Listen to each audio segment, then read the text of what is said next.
The Berg balance test assesses static balance and fall risk in older adults. It's going to look at non-vestibular balance and functional mobility.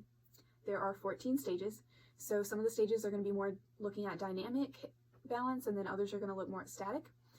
Each stage is going to be scored on a scale of 0 to 4, and the max number of points achievable is 56. So 56 points for the patient is going to mean that they have good functional balance. Less than 45 points is going to mean that they're at greater risk of falls, and less than 40 points is going to mean that they're at a high risk of falls, or 100% risk of falls.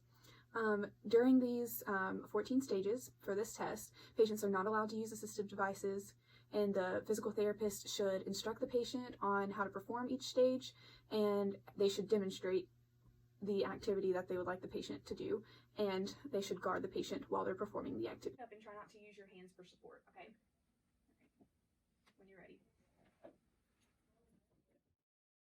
Okay, so I'm going to have you stand for 2 minutes unsupported, so I don't want you to hold on to anything, and I want you to cross your arms just like this, okay?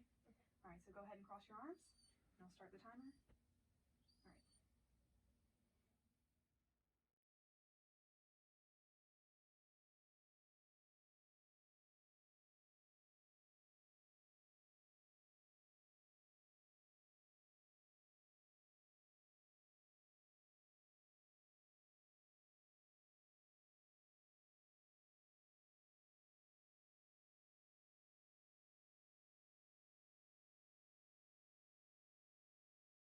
All right, so I'm going to have you stand up and sit down in that chair, and then stand up and then come back and sit down in this chair, okay?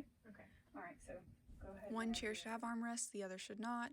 The off-white chair is up against a mirror, which is demonstrating a wall. Okay, I'm going to have you stand still with your eyes closed for 10 seconds, okay? Okay. So go ahead and close your eyes, and I'll start the timer.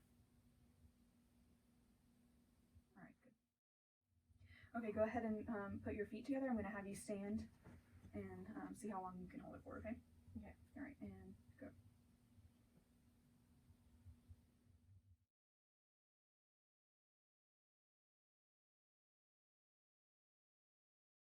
All right, so I want you to put one arm up just like this, and I'm going to come out here with the measuring tape, and I want you to move forward, lean forward, and bring your fist forward, okay? So go ahead whenever you're ready.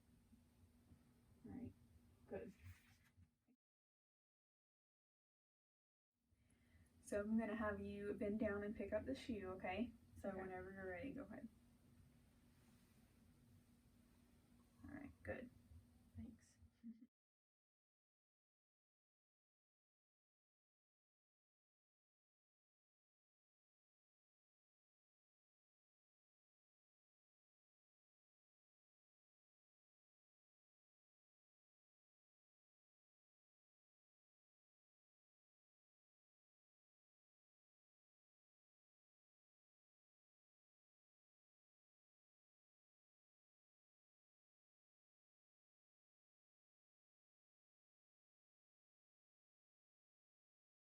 So you're going to do 1, 1, 2, 2, 3, 3, 4, 4.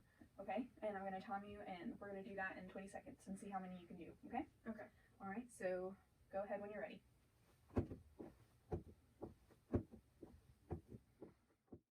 Okay, so we're going to do the tandem stance now. So I'm going to have you stand 1 foot in front of the other, just like this, and I'm going to have you hold it for 30 seconds, okay? Okay. All right. So let me get the timer ready, and go ahead and place 1 foot in front of the other, and I'll start.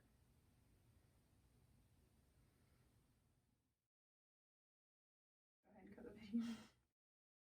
So Maggie scored 4 points on each of the 14 stages of the Berg balance test. This means that she has an overall total of 56 points.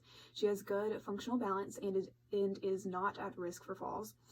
So why would we choose the Berg balance test over the tug or the functional gait assessment?